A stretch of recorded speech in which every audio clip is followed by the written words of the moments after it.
talking Dolphins OTA roundup. So, Rod, what are your observations on the observations that have been made in Dolphins 2026 OTA so far, my good brother? Well, listen, Herbie. The thing that I like, that I've liked hearing, I guess, and it works two ways, because on one hand you like one part about it, and on the other hand it concerns you one way. But I love the fact that I'm hearing about the defensive dominance, right?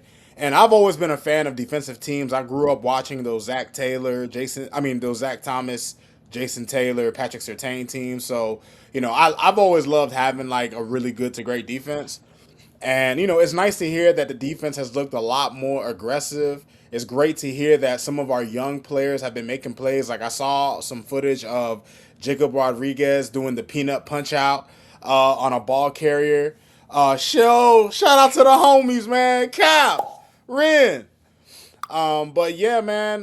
Listen, Herbie, I've been excited to hear about what I'm hearing about the defense. Chop Robinson seems to be coming back to form. He had a bit of a down year last year, and because we have a defensive minded coach, we have Sean Duggan, and these guys are. I think they're gonna have the defense playing pretty well come this season, Herbie. Now on the other end, the offense has had its struggles, right? Like Bobby Slowick is introducing his version of the West Coast offense, right? An offense that's going to focus a lot on wide zone and play action. So obviously, Herbie, we've heard the reports of Malik Willis struggling, but at least by the end of OTAs, bro, it sounds like he has become more in rhythm. He has more answers to what the defense is showing him, as opposed to when he first started OTAs. It has been reported he struggled with a lot of the blitz packages that Hafley sent. And here's an interesting thing of note too, Herbie. Obviously because only Dolphins fans care about this. Quinn Ewers has been getting some buzz, man. When they report, there are reports of maybe a quarterback battle brewing. You know what I mean? I mean the way Quinn has been playing with the second unit, and the thing they like about Quinn, Herbie, is that Quinn is playing clean football. He's not turning the ball over. He's taking what the defense gives him. Now, obviously, he doesn't play with the ones as much. But Herbie, listen, it's gonna be an interesting ride anyway this season, Herbie. And I'll be happy if the Dolphins are a team that'll be able to give other teams at least a little bit of help, right? Okay, so I want to ask you about that. I want to ask you about that question. What if there is a quarterback controversy brewing? There's going to be a massive egg on a lot of people's faces if Malik Williams is just ass, right? Like because you gave somebody $55 million to be ass when you already had somebody in the facility that you took last year. Like, what before? Okay, put like this. Let's go all the way back. What is your thought process on them getting Malik Willis when they already had Quinn Ewers to begin with, and then we'll go to the next stage of that conversation.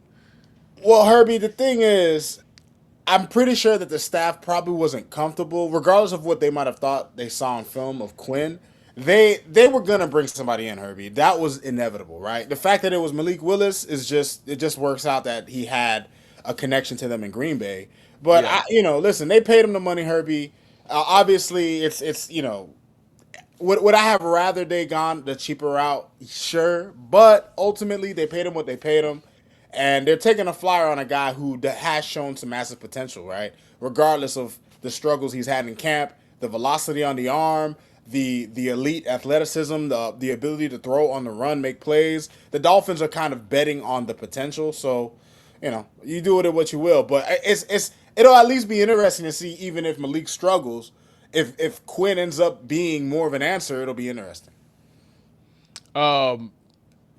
All right. I got Rentaro. I don't know who this guy is, man. Get this guy out of here. But yeah, so I want to ask you something. What is the line for you as a Dolphin fan, right? Because obviously the potential in the ceiling is significantly higher than Malik Willis. The best version of Malik Willis is a better football player than Quinn Ewers could ever be. Now, is he a better quarterback than Quinn Ewers could ever be? That's up for debate. But we're talking about potential and what you can and cannot do on a football field. Quinn Ewers cannot do what Malik Willis could do, both with his ability to drive the ball downfield and his ability to make plays with his legs. However, it is shaping up to look like the floor is significantly lower with Malik Willis. So I'm asking you as a Dolphin fan, what would the floor have to be for you to say, all right, I don't want to see Malik Willis anymore? Well, I'd rather have Quinn Ewers in it in that in the lineup. Well, listen, Herbie. If it turns out right, because this is how I'm thinking about it. When the Dolphins start the season, Herbie, we're probably going to be a very run heavy offense. So as they try to develop Malik throughout the season, I'm expecting that they're going to run the ball a lot early on and work some things in. But if it looks like, Herbie, that Malik is continuing to miss the mark and he's missing wide open guys, and Herbie, and it shouldn't take too long, Herbie. I mean, you're not going to wait like you did with Tua, who was a first round pick who you paid. If Malik Willis is looking like 6, 7 games in, bro, that it's not working out, it doesn't hurt to just throw Ewers out there who will, you know what I'm saying? I'm sure they can work their way into that, right? Like if they know they're going to sit Malik, they can start, you know what I'm saying, inching Quinn in practice, whatever the case may be. But Herbie, if it turns out that the Malik Willis experiment is just not working out after the first, let's say, third of the season, hey, I'll be ready for Quinn, man. I'll be throwing them cues up, baby. All right, first thing, got to get to the homie Rich. Rich, I got to get back to you. I seen what you said. I Okay. got to get back to you. So we're gonna do a home and home with the homie Rich. Ironically, Rich does his podcast at the same time we do our podcast. So we got to figure out a day when we do the podcast on a Thursday. So Rich, we definitely got that home and home. But appreciate you for being in the chat, True Blazer. You already know, man. You know the homies is in the chat, man. First things first, man. Okay, so let's go ahead and get on with this. What? Because I want to get your opinion on some other things in regards to OTAs, right? And Let's get it. we could Let's put a get pin it. in the Malik Willis versus Quinn Ewers conversation. Okay, so Rod, I want to know how you feel about the second year leap for your first round pick from 2025, Kenny Graham. And I have a quote from your head coach, and this is in regards. This is about what he had to say in his opinion on Kenneth Grant. I think he's taken a step forward. I think he's changed his. I know he's changed his body. He's faster. He looks more like the guy I saw on his college tape with his lateral quickness, his pass rush ability, his ability to play the run. I also think this goes back to year one lack of experience, lack of reps, lack of maybe a little bit of confidence as you're out there. I just feel like right now he's starting to believe in himself and his abilities that we know that he has. Hopefully, once the pads come on, we'll see that continue. So, what do you have to say in regards to those quotes that Jeff Halfley had to say about Kenneth Grant? Well, shit, Herbie. It sounds like to me that Halfley has a lot of confidence in Kenneth Grant. And listen, Herbie, his struggles were noted last year, right? He was a guy that, as Dolphin fans, we had high expectations given what we saw of him, given his size. I mean, Herbie, we played the clip of him hawking down a running back. Okay, him as a D lineman hawking down a running back. Obviously, that's going to excite you as a fan when you have a D lineman with that type of speed and prowess. But obviously, Herbie, he struggled really mightily to start the season. But as the season went on, part of the Dolphins' defense improving down the stretch last season was Kenneth Grant coming into his own, gaining that experience that he lacked. So, given that now he has a defensive-minded coach in Jeff Halfley, and of course you have a guy in Sean Duggan with a lot of experience, they're going to be able to get the most out of Kenneth Grant. And given the fact that he shed weight, he's gotten himself in better shape. He's in a better mental space. Herbie, this could be a breakout year for him, man. And I think he's going to be a pivotal part of the Miami Dolphins defense being formidable, right? So I'm loving that the coach is singing his praises, Herbie, because that means he's making some progression and he's going to be a key piece, Herbie, in this defense being really good. Yeah, that's what I like to see, right? Because there's nothing worse than you knowing that, or let me rephrase it. There's nothing worse than coded coach speak. You know when a coach actually likes a player. You know when a coach actually believes what he's saying, and then you know when a coach is giving coach speak. When a coach is Right. giving coach speak, they're saying a lot without saying anything at all, and then you're like, "Oh crap, we are in trouble. We Right. might have wasted a first round pick on somebody who's just not cut out to be out there." Right? Like you a Dolphin fan, you know. I'm a Cowboys fan. I know. We Right. know when a coach doesn't actually like a football player or whoever, right? It's they say a lot without saying a lot. So to hear how specific he was with the language that he was using, that leads me to believe that he believes what he's saying.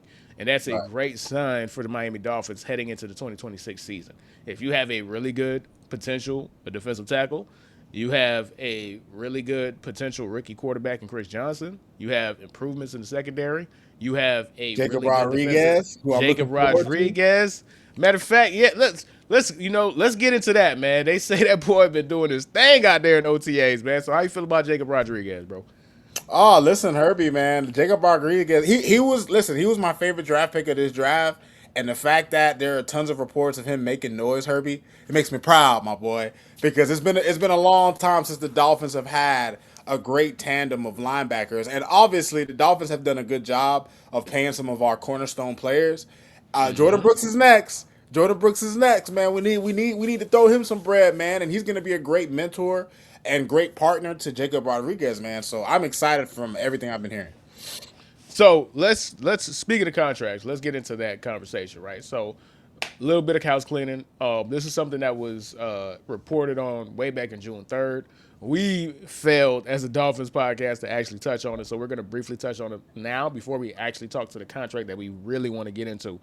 So, you guys basically signed all your rookies, and this is the one positive of the rookie pay scale.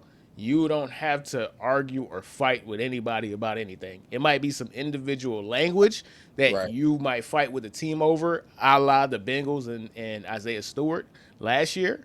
But for the most part, where you get drafted, there's a slot. If you're drafted 13th, this is what you're going to make. You might make $1 million more than the person made last year. There's really nothing to argue about. There's parameters set in place. We are basing this off of your slot. So you guys signed Chris Johnson. You guys signed Caden Proctor. You signed 13th out of the 15 guys that you have. So we're good, man. We're good.